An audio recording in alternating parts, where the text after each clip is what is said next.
Monsieur le Premier ministre, la parole est à Monsieur Harry Chalus. Monsieur le Premier ministre, je souhaite vous alerter sur l'obtention des agréments fiscaux pour la part du financement en défiscalisation des programmes de logement de territoire d'outre-mer.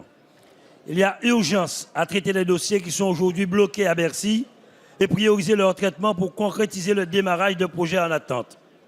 Cela aura pour effet d'agir concrètement sur la commande publique et privée et de relancer un secteur d'activité qui traverse une crise très profonde. En Guadeloupe, ces 6 dernières années, 3 479 salariés ont perdu leurs emplois. Les opérateurs publics et privés sur l'ensemble de nos territoires sont unanimes à dire qu'ils sont victimes de tracasseries administratives et souhaitent voir se fluidifier les procédures.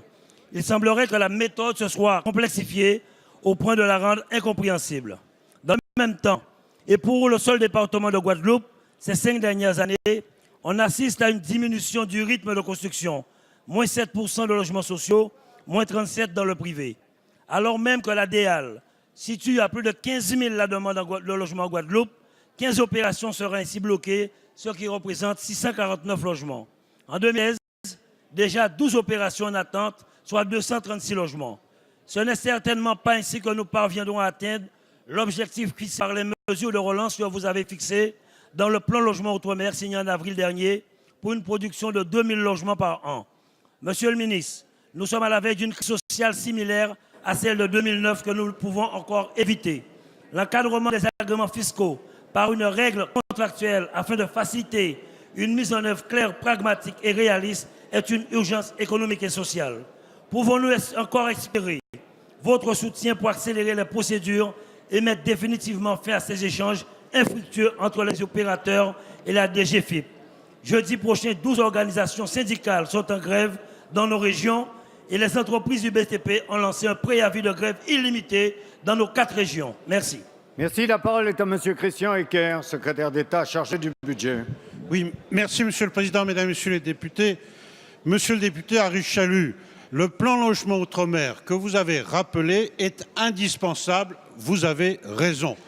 Les dispositifs de financement en vigueur, à la fois budgétaires et fiscaux, induisent trop souvent une complexité en imposant d'articuler des procédures différentes. Ceci peut conduire à des échanges trop longs entre l'administration et les porteurs de projets. Mais cette rigueur d'analyse a une vraie contrepartie. Cet agrément sécurise le droit à l'aide fiscale pour les opérateurs ainsi que la base éligible. Il faut que vous en ayez conscience lorsque vous préconisez un dispositif contractuel qui nécessiterait de surcroît une disposition législative. Nous n'y sommes pas opposés par principe.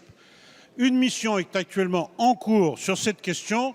Elle a rendu un rapport d'étape. Ses conclusions sont attendues dans les prochaines semaines et nous travaillerons ensemble à une proposition concrète. Pour autant, vous avez raison, il ne faut pas attendre pour fluidifier les procédures. Pas plus tard qu'hier au soir, avec Georges Paul-Langevin, nous avons travaillé sur ces dossiers. Je peux vous dire que les dossiers de Moko et Saint-Charles ont fait l'objet hier d'un agrément à ma signature. Ils ont été notifiés aujourd'hui. C'est plus de 260 logements. C'est la Guadeloupe. Le dossier îlots 5 et 6, toujours à la Guadeloupe, fera l'objet d'un agrément dans un délai maximal de 15 jours. J'en prends ici l'engagement. Sur les dossiers de soutien à l'activité économique, je peux également vous dire, même si ça ne concerne pas que la Guadeloupe, que les dossiers Air Austral et Air Caraïbes font l'objet également pour plus de 100 millions d'euros d'investissement d'agréments conformément aux engagements du Premier ministre. Voilà, Monsieur le député, ce que je peux vous dire à cet instant. Merci, Monsieur.